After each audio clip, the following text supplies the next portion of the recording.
Hey, I'm Chris Lanzon, and I'm here chatting with Milky.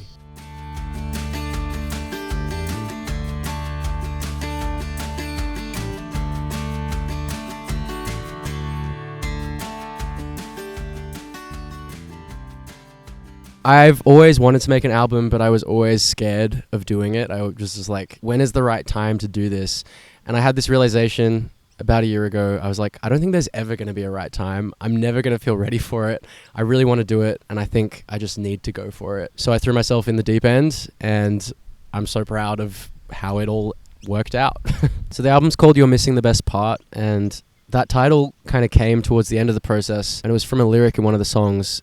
And I realized that all of the songs were kind of me trying to get back to the things that really matter and the things that make us human and make life kind of worth living. And I think that's all of the little moments in everyday life that they're so easy to overlook and lose sight of, like having dinner with your friends or telling someone how you feel and feeling seen and understood. Just being there for each other, I think, and showing up. I feel like there's so much chaos and noise and distraction in the world today, and I just really wanted to make something that reminded me of what matters, and I hope it can do the same for everyone that listens to it. I think I've come a long way. It feels like it's been kind of like this evolving thing each step of the way, and this album feels like, I think, the closest I've got to the ideas in my head coming into the world and as I imagined them, kind of.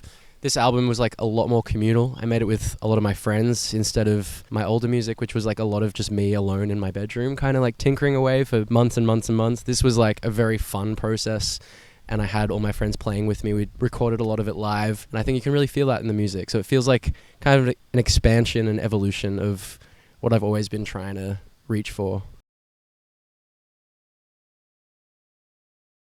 It's a lot more raw and open sounding, I think, than my previous work, and a big part of that was I produced it with my friend Jerome Blase, and we recorded a lot of it live in his living room. So it was just me and a few of my friends playing a lot of instruments and just having the best time. And I think you can really hear the room and the openness. So sonically it's just I wanted it to feel like the listener was in the room with us, basically. So we kept it super raw and just tried not to overcook it at all. It was just let's just play the songs. And I love how that feels.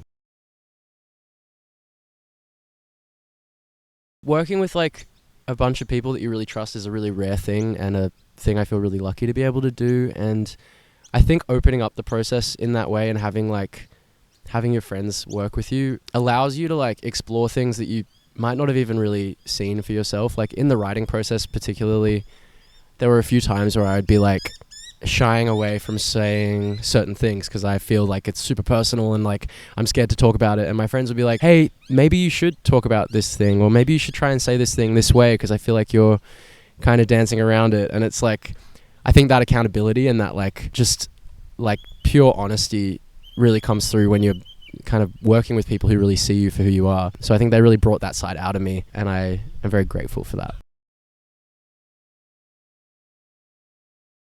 I learnt a lot about what I value and what is important to me, I think, through making this album. Like I said, it was me trying to come back to the things that really matter. I feel like I can spend a lot of time overthinking things and feeling anxious about the future and the world and where I'm going with my life and just all of these things that can feel really daunting and really scary. And this album really showed me that all of that stuff is kind of out of your control, and you don't need to spend all your energy worrying about it. The most important things are the people in your life who love you and the people who you love, and trying to find that present moment every day and really just center yourself. And I'm still learning every day how to do that, but I think this album was a big part of me learning how to do that and trying to do that more, and really leaning into that feeling. The first one I would probably play is Dinner Party. I think that song kind of represents what this whole album is to me. It's just about having dinner with your friends and realizing that everything's not as bad as it seems. Another song I would play is Each Time Around. That song is so specific and personal to me, but I think it also has this universal message of growing with people and learning to love them the more that you get to know them and as time goes on. So I'd be very curious to hear what people think about that song and how they relate to it. And The third one I would play is maybe Carrots. I feel like Carrots is this like, sonically it has like kind of a bit of everything from the album in it, and I think it's a song that a lot of people can relate to in a way of just feeling like let down by someone that you really cared about and trying to like move past that feeling. One standout that people have been talking about is a song called She, which is a song that I was kind of like a little bit nervous to put out, to be honest, and a bit nervous to write because it felt quite heavy, and I think people are really seeing what it is. It's like a hard one to talk about. I feel like the lyrics really speak for themselves, and it's really special that people are connecting with that song. And each time around as well, I feel like people are finding their own way into that story, which is really beautiful because it is so personal to me. And I think the highlight as well of just playing the record live was seeing so many smiling faces in the crowd. It's just such a joyful record, and bringing it to life on stage really like reminded me of that. That felt really good because a lot of my music in the past has been very sad and very the opposite of that. So instead of like tears, it's been like smiles, which has been really beautiful. The end of Dinner Party, I think, is like the culmination of the album. There's this like line that repeats over and over. It just says, "I feel so happy, my friends around me." I wrote that line with my girlfriend, and we were just like being so silly writing it, and it felt so goofy and so cheesy, and I was like, is this a serious song? But then I leant into it and I was like, no, this actually is so perfect and so right for what this record is. And I love that line so much, and it was so fun to sing it in a room full of people and have everyone singing along. So that one is probably the standout to me. Bringing the album to live rooms was like, it felt like this full circle moment. It felt kind of like the final step of the record in a way, because we made so much of the album in a like live setting, and it was kind of in my head always made to be played live. So I was just so happy to get to play the songs for people all around the world. The American shows were just me and a guitar, which was really, really sweet. It was my first time getting to do that and meet everybody over there, so I loved doing that. And then for the Australian shows, we brought the band who I made the album with. So it was just like, it honestly just felt like this really pure expression of just like taking the album from the studio to the stage, and it was everything I wanted it to be. Yeah. The most memorable part of the American one was definitely the Toronto show in Canada. That show was a real like example of just how community can show up, and being on the other side of the world, I had no idea what to expect. And like the show I was supposed to play got cancelled a few days out, and I was already on my way to Toronto. I was like, well, I'm coming. Can we do something about this? I put out a post on my Instagram and I was like, hey, Toronto, like if anybody knows where I can go.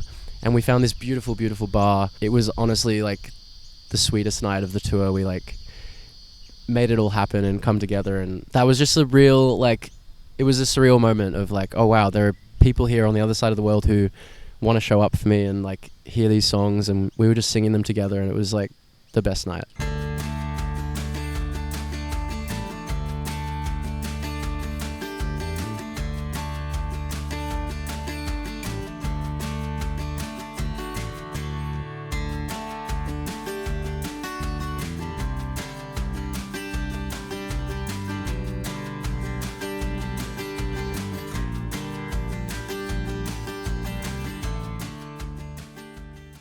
Bon Iver, the 1975, The Beatles,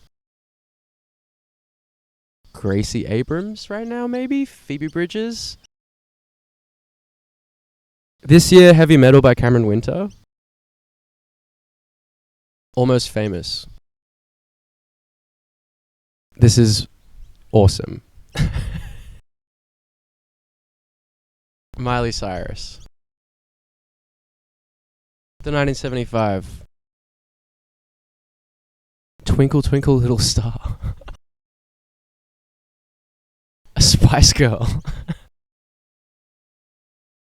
Silly Spice.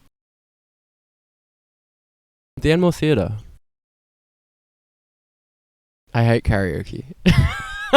Oh, The Climb is good. Another mountain. Right now, it's The Evil You Give Will Come Back to You. Honestly, Sydney on this recent headline tour was so memorable. Addison Rae was one of my top artists this year. I don't know if that's a guilty pleasure though. I just love that album, but I feel like people wouldn't expect that. I feel like Cameron Winter covering anything would be awesome. Taylor Swift. Don't forget the best part. Enjoy every day. It's just like keep going, have patience, and yeah, just keep doing what you're doing. That's not advice.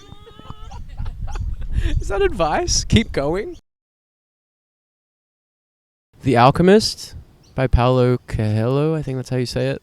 That was a really impactful read. I'm trying to think if there's anything else that I've read recently. I'm reading Harry Potter right now, which is fun. A Day in the Life by the Beatles, because I feel like that dramatic ending paired with the world ending would be like a good way to go out.